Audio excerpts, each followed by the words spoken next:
არიან ეპისკოპოსები და არიან მერუსეთეები. გამოდიან ხმამაღლა ამბობენ. მათზე იმდენად არ ვარ გაბრაზებული და გაღიზიანებული, ვიდრე იმათზე, ვინც არაფერს არ ამბობს და დუმს. და ელოდება აი დროშა აქ შენახული.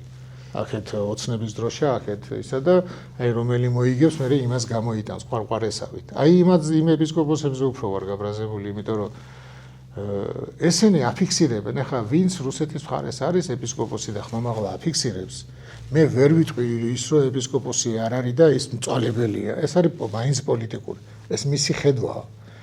ჩვენ მაინც უნდა დაუშვათ ყოველთვის რაღაც, იქნებ მემეშლება. მე ესე ვფიქრობ, მაგრამ სადღაც პროცენტი უნდა დატოვო, იქნებ გეშლება. ეს თუ პროცენტი არ დატოვე, მაშინ ყველას უნდა დაუპირისპირდე და ეგ არასწორია. სიჩუმის ფასი ძალიან დიდია. დაგვეხმარე, რათა საუბარი გაგრძელდეს.